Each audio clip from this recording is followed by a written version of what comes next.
We've been focusing on the last chapter of the book of Habakkuk.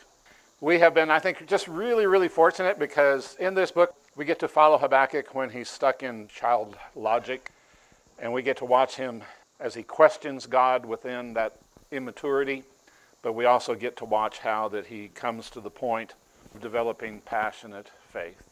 I think it was actually our reading this morning for today is Psalm 131. And in that psalm, David said something about that the things that were beyond him, he gave up, and he decided just to calm his soul like a weaned child. There's some things that's just not worth expending the energy over. We just need to calm ourselves. And that's what we get to see, is how Habakkuk went through that process. We're now being allowed to witness him as he rises above the clouds of situational confusion, and he's going to bask in the wondrous strength of a faith that is not based upon sight, but a faith that is based upon the reality of who sovereign God is. You know, that really is some of the defining difference between child logic and spiritual reason, is learning to live by faith, not by sight. You remember the passage here in 2 Corinthians chapter 5 where Paul actually shares that specific thought. This is all preceded by him saying, you know, we live in this tent and we groan. We want to be released from this tent. But then look at what he says, verse 5. And the one who prepared us for this very thing is God, who gave us the Spirit as a down payment. God's involved in the whole process. Therefore, though we are always confident and know that while we are at home in the body, we are away from the Lord. While we are at home in the body, we are away from the Lord. While we're living here in this flesh, we don't have this perfect spiritual comprehension yet. So, we walk by faith and not by sight. Sight being the immature walk of what happens here at home. That's what's easy for us to do. But he says we don't do that because God has something else in mind for us. Verse 8, yet we are confident and satisfied to be out of the body and at home with the Lord. Our confidence, our satisfaction is where? When we get out of the body, when we get out of the things that we see, when we get out of the child logic, we have this confidence that comes when we're at home with the Lord. Therefore, whether we are at home or away, we make it our aim to be pleasing to Him. Paul says the same thing that we're finding in the book of Habakkuk. In chapter 3, we talked about last week that Habakkuk gets off of the why. Why are you not punishing your sinful people when they're not being obedient to you? Why are you going to use the Babylonians to punish your sinful people? He gets off of the why and he begins to focus on what? What there is for him to learn and to glean from this incident in history. This week we introduced chapter 3. First identifying it in the first verse, it says it's a prayer of Habakkuk. So it's a prayer. But it's a crafted prayer. It's not a conversational prayer. He's on purpose writing this. We talked about the fact that it's also a poetic prayer, using, if you will, compositional type language. There's going to be imagery and rhyme, and the language is going to be heightened. So it's a written prayer, but it's a poetic prayer. And then we also notice that it is a musical prayer. The term Shigionoth and Selah, probably musical terms as far as we guess. And verse 19 says specifically, as the book ends, that it's for the choral director on stringed instruments. So obviously, this thing is to be sung. I just want to show you this because this just fascinated me. A while back, I got my Bible recovered at Signature Bindery on South Street here in town. And it's a gentleman who stores basically the older the book, the better. He has tools that are centuries old that he uses in his bindery. This was one of the things he had there, and he took like 20 minutes explaining this book to me. Each of those pages is sheep vellum. This is a 16th century Gregorian chant music book out of a Catholic church. And he's in the process of assembling that book. Here is what the pages look like. The score is in the red ink. The notes are the square black thing, and then it's got the Latin chant words. And I'm just amazed. I mean, just look at that. Hundreds of years old. And here's this guy putting this book back together. But then I got to thinking about what Habakkuk did. Anybody here ever try to write a song? I know kids do all the time. Mandy was in the bathroom one time singing to the tune of Kumbaya. She was singing Comb My Hair, My Lord. And I think it was our oldest. She had this song, I Think I'm Sweet. Sweet, sweet, sweet, sweet, sweet, sweet, sweet, sweet, sweet, sweet. And that was the song she went around singing all the time. And Jansen just went around looking bewildered at all of them. Kids love to make up songs, but as an adult, if you've ever tried to write a song, it takes a lot of knowledge. It's a lot of work. Here's Habakkuk, and he's not just jotting down Gregorian chant. This is a song, a prayer song for instruments. Complicated. This third chapter is really a spiritual masterpiece. This is such a unique chapter in Scripture because of where Habakkuk has come from. The content emanates from Habakkuk's passionate faith, and it's intended to be, remember earlier on we looked at the fact that God said, I want you to write this down so that everybody's aware of this. This is billboard material. And here's Habakkuk writing this prayer, and he's writing it so everyone can have access to this. So everyone can understand, everyone can see. Obviously, we are looking for how this fits our life experience, how we can live beyond the prison bars of our unanswered questions. So after asking God to come into the future punishment situation with mercy, Habakkuk processes some past moments when God stepped into history. And what he's trying to do, he's trying to let spiritual reason conquer his child logic, his questions, his unanswered questions, his disagreements with God. He's going to let reason supersede them. Remember, this is a prayer, poetry, it's a song, it is imagery. We've got a tapestry here that is weaving all of these things together. Let's look at the prayer of Habakkuk. God comes from Teman, the Holy One from Mount Paran, Selah. His splendor covers the heavens, and the earth is full of his praise. His brilliance is like light. Rays are flashing from his hand. This is where his power is hidden. Plague goes before him, and pestilence follows his steps. He stands and shakes the earth. He looks and startles the nation. The age-old mountains break apart, and the ancient hills sink down. Pathways are ancient. I see the tents of Cushan in distress, and the tent curtains of the land of Midian tremble. Are you angry at the rivers, Lord? Is your wrath against the rivers? Or is your rage against the sea when you ride on your horses, your victorious chariot? You took the sheath from your bow, and the arrows are ready to be used with an oath. Selah. You split the earth with rivers. The mountains see you and shudder. A downpour of water sweeps by. The deep roars with its voice and lifts its waves high.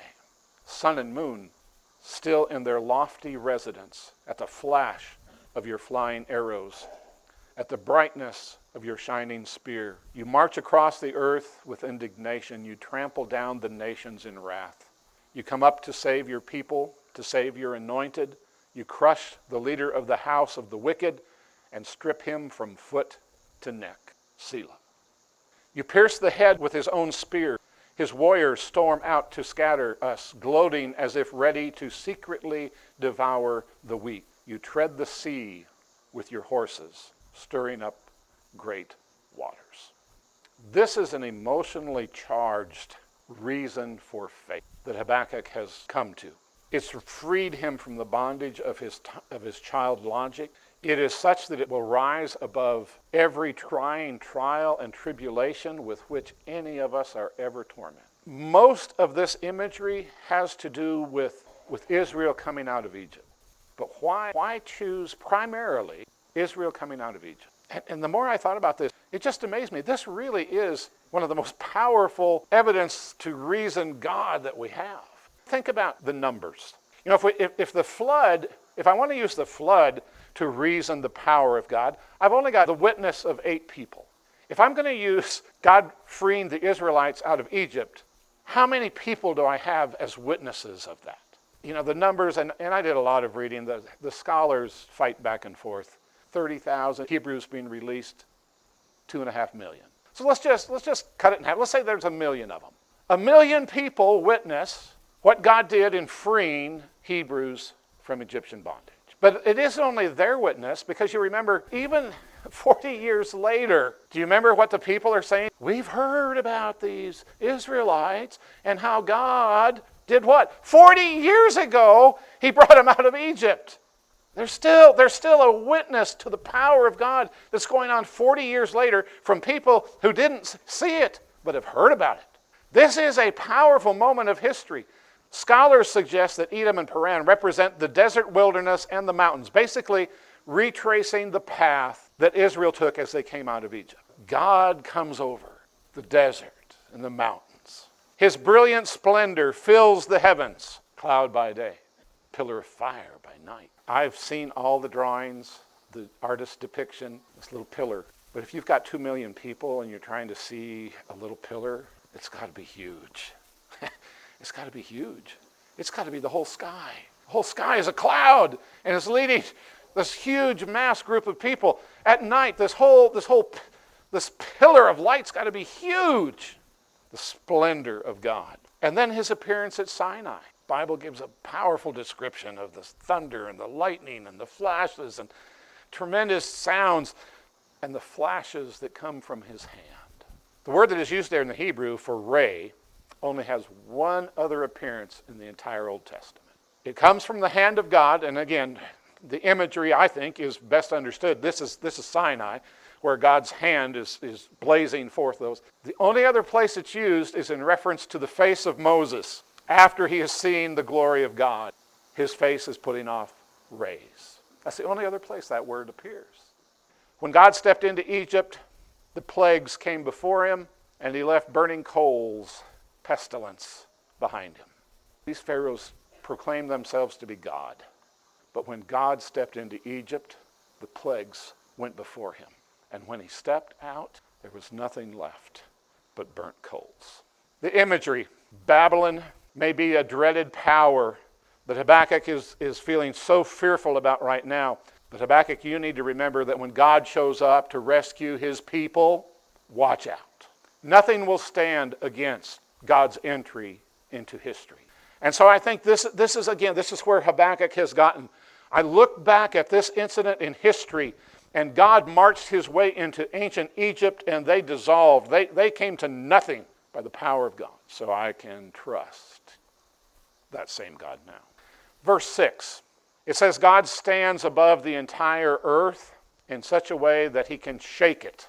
The root word in many translations, I think the King James anyhow, instead of shake says measure. The root word means to stretch or to measure. The idea is God is the one who is building, who is sustaining all of the earth. I like to work with wood. Woodworkers use a tape measure an awful lot. Sometimes not enough. Every time I use that tape measure, I'm declaring I'm the Lord of this project. Isn't it true? Every time I pull that tape measure out, I'm declaring, yeah, you may be a 6-foot board, but you're going to be 5'3" because that's what I want you. So God stands over all of the earth, and he takes his tape measure. He says, this is my project. It's going to be exactly what I want it to be. Can you see how that's releasing Habakkuk from his child logic? Why should I be so worried about Babylon? God's the one who has the tape measure. Verse 6 also talks about the starting and the startling of nations that God's going to do. He has the ability to begin a nation, and he has the ability to startle one, to scare them, to put fear in them. It's all in God's hands. The mountains and the hills are like Play-Doh in the hands of God. He does whatever he needs to. If the primary imagery is Israel coming out of Egypt through the wilderness to the promised land, what was there in nature that God didn't shape however he wanted it during that time? People need water? Okay, there's water. God supplied. The imagery is that the nations and the entire creation are within God's hands. All of it. Verse 7, Babylon is in quest of world dominance. They have already conquered Assyria, Syria, Egypt, Tyre, and Judah is about to fall. There were, however, people that they did not conquer. There were people they could not conquer. And among those people are the nomadic tribes of Cush and Midian. And Habakkuk talks of those people literally being in distress and trembling. They were panting and quivering because of the power of Babylon. But they had no capital. They were nomads. They had no land. They had no boundaries. There was nothing for Babylon to conquer. So these people who were living on the move could be on the move, but constantly with fear. These panting and quivering people, even though disturbed, would never fall into the hands of Babylon. The imagery. When the God who can measure all things shows up, it doesn't matter where you are. It doesn't matter if you're a nation. It doesn't matter if you have no boundaries. It doesn't matter if you're living in fear and distress. When that God shows up, you are subject to his presence. His presence. Verse 8 from the New Living. Was it in anger, Lord, that you struck the rivers and parted the sea? Were you displeased with them? No. You were sending the chariots of salvation. The questions that Habakkuk asked in his musical prayer song. Were you angry when you did this to the rivers? When you struck the sea, were you displeased? God, was your motivation for doing these things that appeared to humans to be destructive or negative, was this because you were unhappy with something? And then he answers the question. And the answer is no. It's because you were trying to save the people. Was God hateful to the Red Sea when he coagulated its waters and they stood straight up and the Israelites could pass through on dry ground? Was he mad at the sea? No, he was saving the people. And that's where Habakkuk, that's where this imagery, this poetry is to take us to this place where we see when these negative things are happening, it's not because God's angry. Bring about our growth, our salvation. Was God irritated at the Jordan? Again, the imagery, the actions of God, which may have an appearance of negativity, have an end game of salvation. Even wicked Babylon, who God has said is going to come and they're going to take over Judah, even that, though it may not appear right to Habakkuk, even that is going to bring about the workings of salvation. It's all part of God's plan. This continues, the imagery. Archer God stands ready to save his people. Selah. Don't mess with my people. Don't mess with my plan. He's ready. Think about that. Pause on that. God's power over physical creation is addressed. The earth is split by waters. The mountains shudder. The Hebrew means to twist in anguish. It's actually a Hebrew word that was used of the pains that come along with birth. So he says, God twists the mountains. He aches the mountains. The waters of the earth give their roaring praise to God. Even the sun stands still when God's authoritative arrows and spear call for it to do so. When do you remember that the arrows and the spear of God called for the sun to stop? Seems like it was a battle when the people of God were fighting and God was there giving them victory. Joshua chapter 10. Verses 9 through 11, all the earth humbles itself in the hands of God. There's no part of it that is in competition with him. Everything declares his glory. There's nothing in the created realm of things that competes with the glory of God. And so the psalmist says, the heavens declare the glory of God. Verses 12 through 15, when God comes to save his people and his anointed, here's how it's going to happen. He will crush the leader of the house of the wicked. He will strip him from foot to neck. Literally, the Hebrew says he's going to disembowel him. Pierce his head with his own spear, not God's spear. He's going to pierce his head with his own spear. And he will tread the sea and stir up the great waters. The imagery, when God saves his people by the anointed one, what's going to happen? The wicked one's head will be crushed. Sound familiar? Yeah. It's the promise God gave way back in the garden. It's going to crush your head, serpent. How about this? His authority will be crushed. Hebrews chapter 2 says he rendered him powerless who had the power of death. That is Satan. His own spear will pierce him. That's interesting to think about. We had a teacher at school. He said Friday night when Satan had gotten the Jews to yell crucify him, and the Romans had agreed to it, and they nailed Jesus to a cross and he died, Friday night the devil danced the jig. He thought his plan had worked. But on Sunday morning, he wasn't so excited. God used Satan's own plan against him, his own spear, to take care of him. Just like God's horses stirred up the sea to destroy Pharaoh, they're going to stir things up to destroy evil. This powerful poetic praise prayer reveals the transformation that took place within Habakkuk. He went from fear to faith. He went from bewilderment to belief. He went from the unknown to the known. He went to wondering why to knowing what. He went from child logic to godly reason. Nothing has changed. The evil is still there. The plan to deal with evil is still the same. The only thing that has changed is Habakkuk's decision to live by faith rather than in his bewilderment. Your assignment last week was to take one of your own whys and to put it under the microscope of what?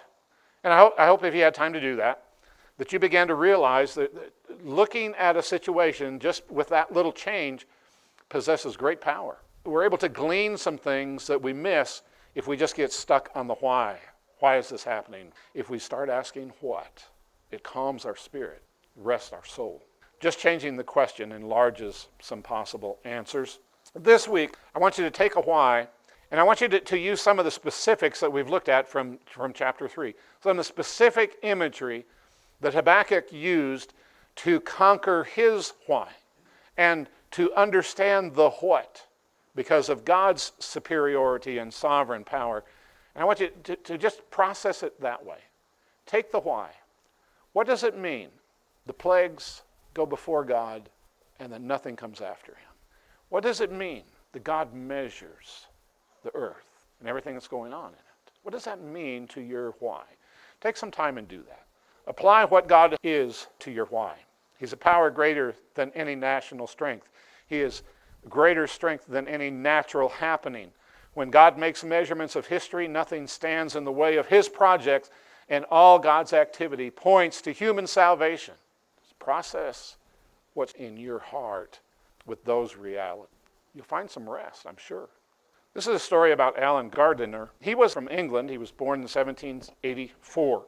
At the age of 14, he went to the Naval College, and at the age of 16, he was involved in the battle with the USS Essex, which was described as an immensely violent battle. And as a young man, it changed his perspective of life forever. It put him and pointed him onto a spiritual path.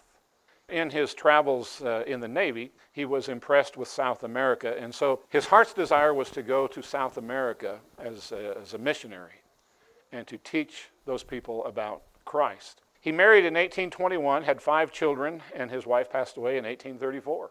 He actually reached the position of commander, but he resigned that in 1826. At this time, there were missionary societies, and you would basically apply to be a missionary, and they would decide if you could, where you would go. He made application to go to South America. That's where his heart was. They said, no, you can't go there. You can go to South Africa. So he went to South Africa and had as his goal that he was going to be fervent in trying to teach the chief of the Zulu about Christ. He is credited with bringing some of the warring tribes together. He went back to England, remarried, had 5 more children, and then was sent back to Africa. Still wanting to go to South America, he was sent back to South Africa. As they're arriving in South Africa, his oldest daughter passes away, and she actually is buried in South Africa. There began to be war between the Dutch and the Zulus, and it became very unstable and very unsafe. And now then he's got family down there, and he decides they need to leave. So they go back to England. Still not being allowed to go to South America. He decides, I'm going to do it on my own. He tries to organize a group of people to go with him to South America. They are tremendously underfunded. The ships that he is able to secure are very small. The amount of cargo they're able to carry is very limited. He finally puts together this shoestring group of missionaries to go to South America.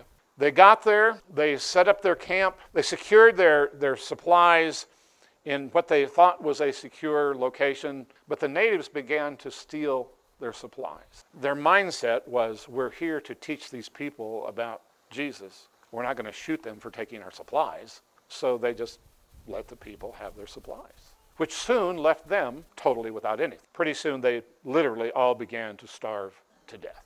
And one by one, this small group of missionaries began to die.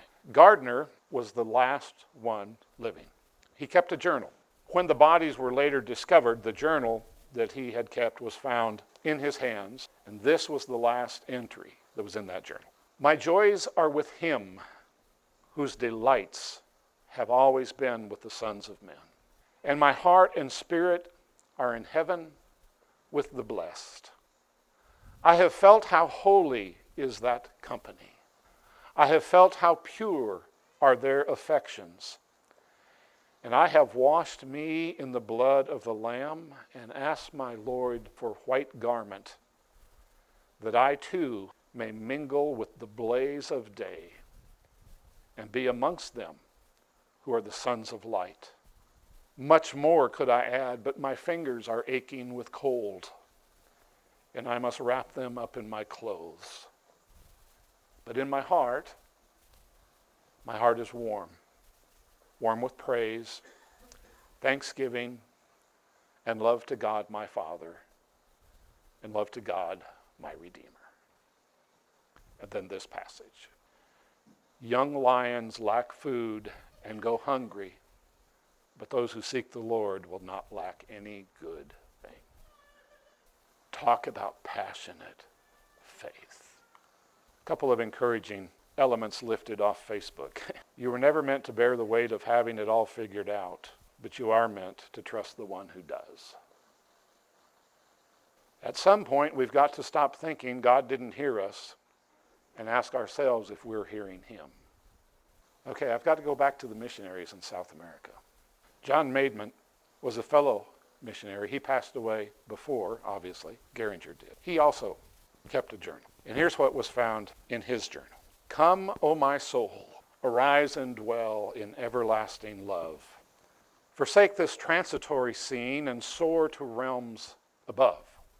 Though this dark cloud has hid my joy, by his almighty will, his mercies cannot fail to flow. My God is gracious still. Although my daily bread hath failed, I know from whom it came, and still his faithful promises are every day the same. His words the same forevermore, and when they first were given, yea, blessed thought, they cannot fail, though earth dissolve and heaven. Enchanting thought, 'twill soon be o'er, the fight is near its close. Soon shall I sing, redeemed from sin, in the glad song's triumph strain, worthy the Lamb that once was slain and from the dead arose. Another gentleman who reached a point of poetic excellence when his faith became passionate.